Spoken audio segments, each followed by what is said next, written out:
What's up, guys? Welcome back to my channel. So I'm here today to talk about The Real Housewives of Atlanta, Season 15, Episode 11, Makeups, Slip-Ups, and Cover-Ups. So be sure to like, comment, subscribe, and let's jump right on into it.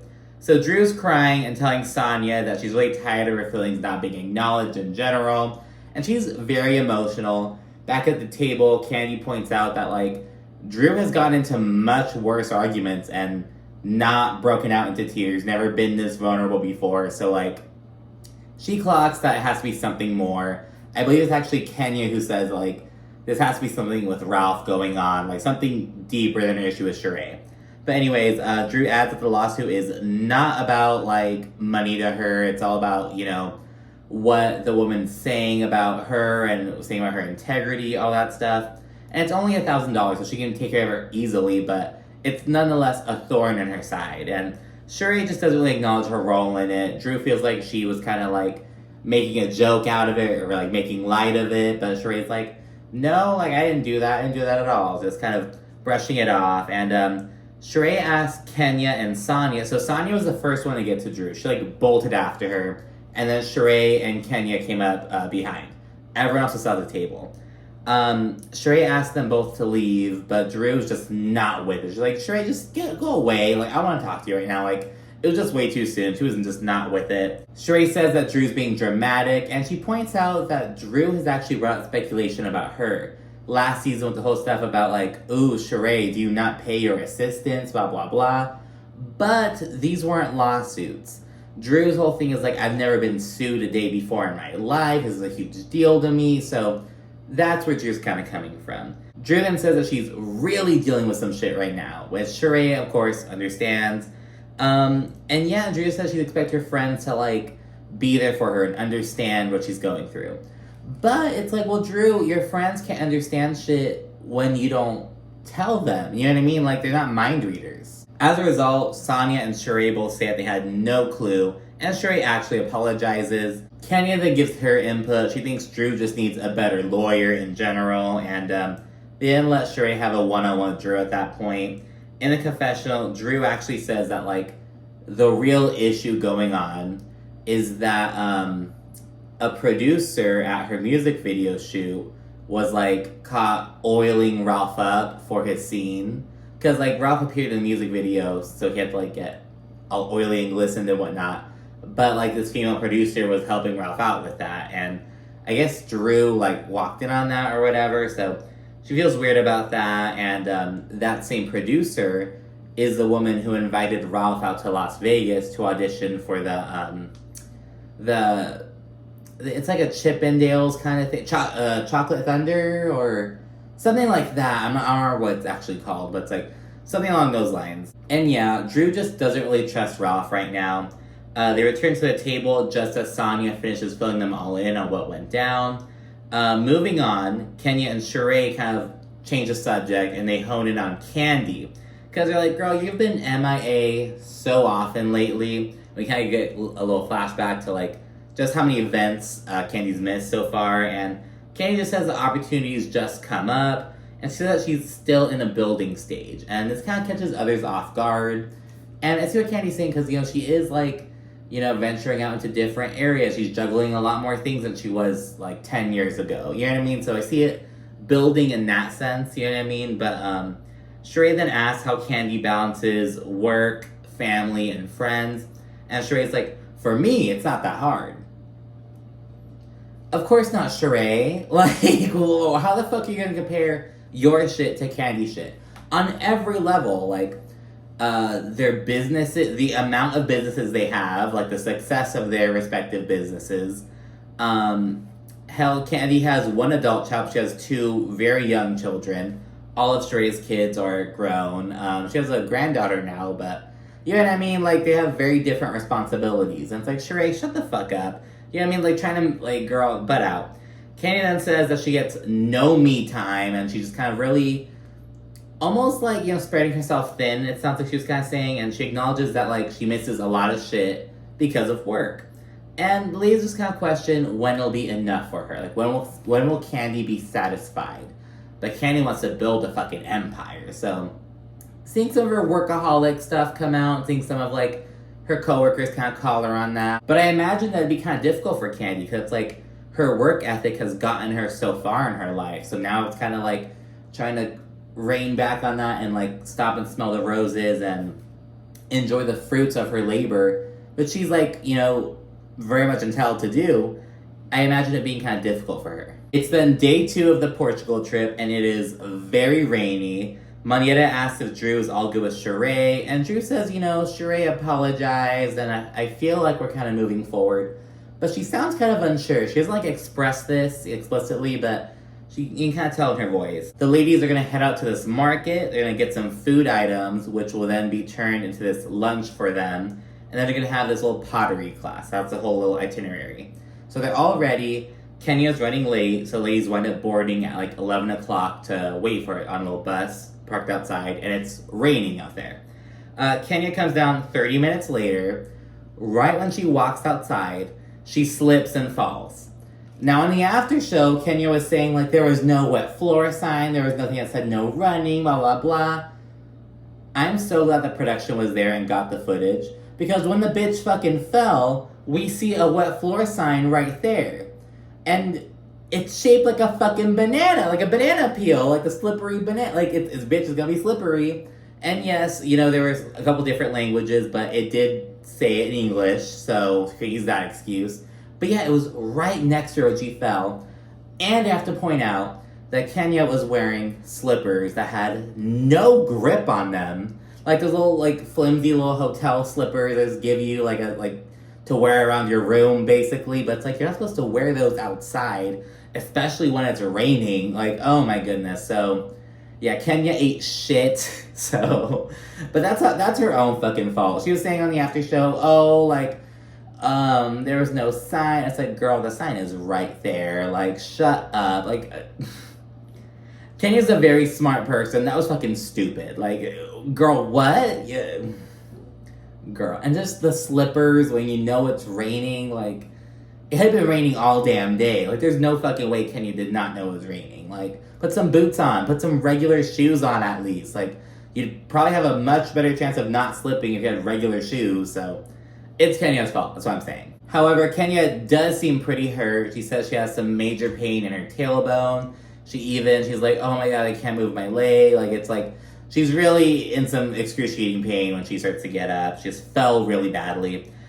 She's getting to the hospital. Sheree says that everything is just going wrong on this trip. And so yeah, the ladies, they all like get off the bus once Kenya falls. They just kind of chill for a little bit, just kind of like get their shit together momentarily before they head out. And while Courtney is sitting with Drew at the little bar, Courtney suggests that Kenya falling was karma. She's like, sometimes the universe just has a way of doing things. And she's like, sometimes things like this happen to remove the negative energy from the group. Just all unbothered, being like, oh yeah, it was just karma. It just happened. Like, I wonder. And it's kind of rubbed a lot of people the wrong way, but it's like, look, Kenya does not like Courtney. Kenya has not liked Courtney since the night of Ross's birthday party. Like, they're not friends. Kenya is known for dishing shit, so I'm okay with it.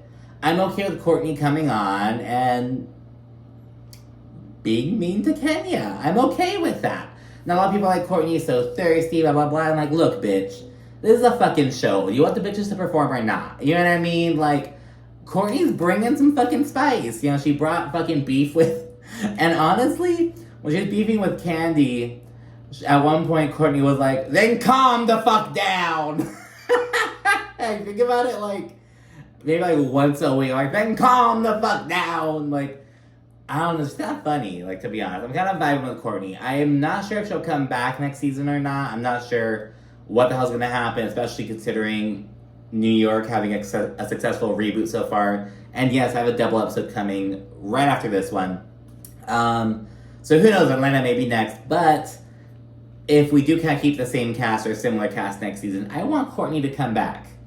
Damn it. So yeah, Kenya finally gets taken off in a stretcher, and she asks Candy to go with her, and the remaining ladies hop on the bus, and everyone questions why the fuck Sheree would plan a trip to Portugal during the rainy season, but, you know, whatever. They then pull up to this market. There's hella seafood, hella fruits, hella veggies.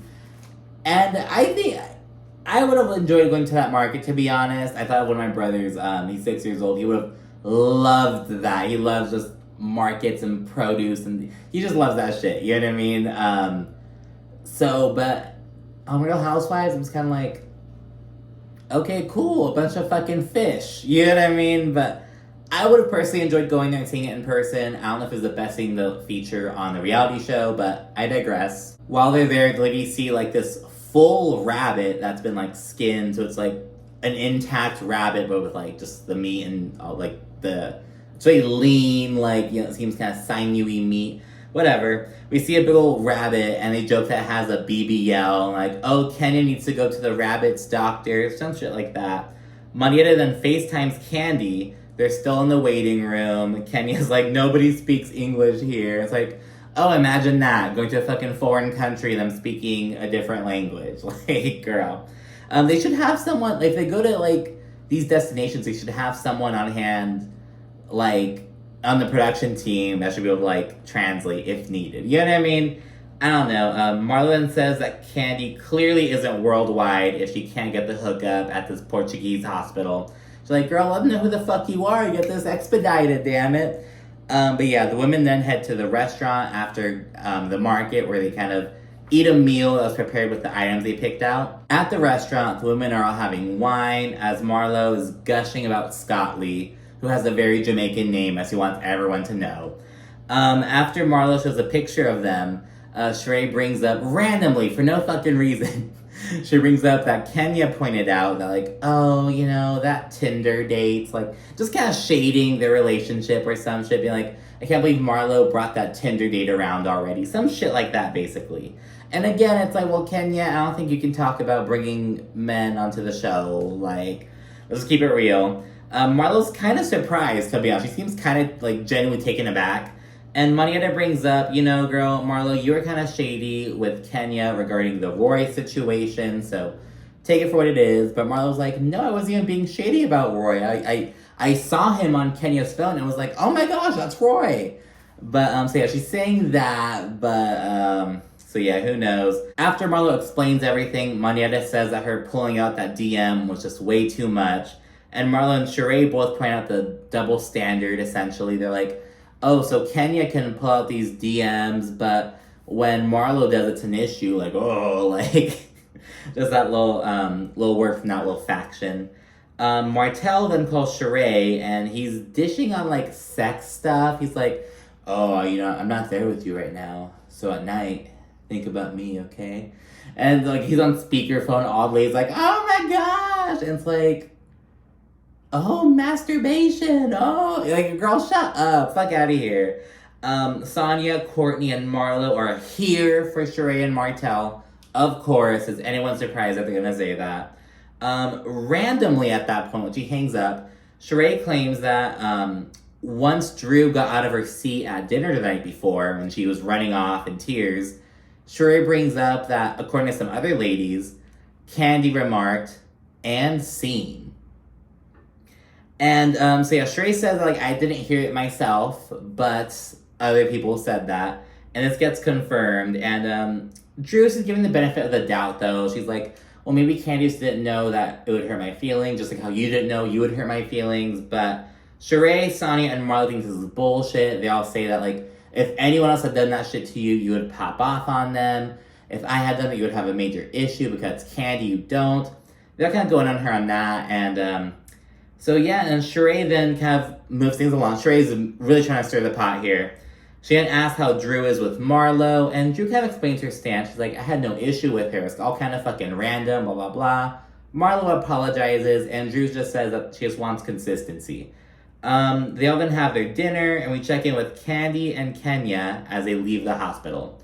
And on the little chyron on the bottom, it says, like, 7.5 hours since the first hospital visit, which implies that they went to more than one hospital. So, yeah, I don't fucking know what happened, but Kenya's all good. After dinner, the women, sans Kandi and Kenya, of course, they head to a little pottery shop and they have some peaceful painting, which Marlo says is only possible because Kandi and Kenya are not there. Sonia and Monietta, they fake a little fight, but Drew is very unimpressed. Head back to the resort and gear up for a little slumber party. So they're just kind of chilling, and Sheree says she wants to keep the good vibes rolling in. Especially since it's Candy's last night in Portugal. She's going to head out early in the morning for something work-related, and of course, because Candy missed the whole fucking day because she was with Kenya in the hospital. So they're all chilling and chowing down. Candy, she recounts a hospital visit since Kenya's not there. Now, she's back, but she's resting in her room. She's like, I'm not dealing with that shit right now. Understandably so. So while Candy's there, and since it's her last night, Drew, it looks like the other ladies kind of got to her. She proceeds to confront Candy about her "and seen" comment. Candy's like, yeah, I said it, and I don't think it was a big deal. But, Drew's like, it wasn't okay, and, she's really dealing with shit, as she pointed. This is her second time saying that in this episode. It's like, I'm really dealing with stuff right now. Candy apologizes. Drew says that everything isn't lights, camera, action with her. But Candy just thinks that she's just being dramatic. She's like, girl, shut up. I'll apologize, but girl, really? Sheree then checks in with Sonia, who proceeds to kind of detail her situation with her sister. She gets pretty emotional and says that she's just kind of still holding on to her old family dynamic. I'm like, girl. And Candy, she asks Drew about, drop it with Drew, and she says it's going well. Marlo says that she'll support it, even though she hates working out. And this comment gets Sheree kind of feeling some type of way. She's like, well, you haven't supported Chiba Sheree, but okay, let's support Drew. Just kind of calling them out. Drew makes a big old fuss. She's like, I always have to beg you guys to support me. Sonia's like, well, we were intent on supporting you. We were there to buy it when it dropped, but the website crashed. And just kind of saying, like, we forget about this stuff, but we want to support you. But Sheree's just kind of throwing a fit about it. But in confessional, Sonia's like, we want to support you, but the shit has to be up. Like, girl, we'll do our part, but you have to do your part. Like, honestly. After Lee's kind of purchased some shit, he just kind of dance. Monietta starts it off. She's like, I just got my Shiba Sheree. And she starts just doing all this shit. They're dancing. They're giving auntie realness. Who the fuck said that? I forget who said it. Someone's like, oh, we're serving auntie realness. I forget who said it. Production wrapped at 11:47 p.m., though they kept partying. And 1 hour later, Marlo recorded footage of them discussing the situation back in South Carolina, the Bolo night. They discussed Drew making out with LaToya. Drew denies this, but Candy says otherwise. And in the confessional, Drew acknowledges that LaToya said this at the season 13 reunion, something about like, oh, you cheated on your husband with me. And when she said that, Candy was laughing and all this shit. But Drew's like, oh, LaToya told me that Candy told her to say it. So, yeah. The bottom line is that Drew is saying that nothing happened between her and LaToya in South Carolina. But Candy says that she does not like being called a liar. Now, Candy, I'm gonna need you to stop, to chill the fuck out. It's not that serious. But, yeah, Candy's whole thing is like, girl, I can't unsee what I saw. Something did happen. Don't say something didn't, because I'm saying something did, and I know something did. But so, well, Candy, if Drew's your friend, why don't you just do her a fucking favor and not talk about it? But, yeah, whatever. Drew and Candy, they disagree before Candy goes to bed. And like I said, Marlo, set her fucking phone up and recorded everything, doing her fucking job. In the confessional, Marlo says that she is 80% sure that she saw Drew make out with LaToya. And they're like, what about the other 20%? And Marlo's like, girl, Drew's getting me to believe her fucking lie almost. But, I'm pretty damn sure I saw it happen. In her confessional, we see Drew be asked, oh, have you ever kissed a woman? But she denies this, says, I have never kissed a woman. Then we fast forward 3 months, and we learn about the divorce news. We also see footage of Ralph really grilling Drew, oh, did you kiss her? We don't know if he's talking about LaToya or not, or someone else. Additionally, we see speculation on her lesbian affair with Ty Young. And when the producer asked Drew about Ty, what is your affiliation with Ty? What's your relationship with them? Drew starts crying. Now, there was a brief cut, so she may be crying in response to some other shit. She may be crying because she's talking about Ralph's divorce, all that stuff, but it's making it look like Drew's bursting out into tears in response to this question about Tai Young. Now, she may be crying at something else. Maybe I smell some production games. But, yeah, we're getting into the Drew lesbian storyline, it looks like. And now, Kyle Richards was also kind of embroiled in a lesbian speculation kind of thing. People also pointing out, like, oh, well, Brandy did say that she hooked up with more than one woman on Beverly Hills, kind of suggesting that that may have been Kyle. I'm not giving too much thought to the Kyle Richards stuff, nor really the Drew stuff, to be honest, but, girl, I'd buy the Drew stuff. Like, I'm just saying, like, I am not sure if I believe Drew, and she's like, I've never done, I don't know, girl.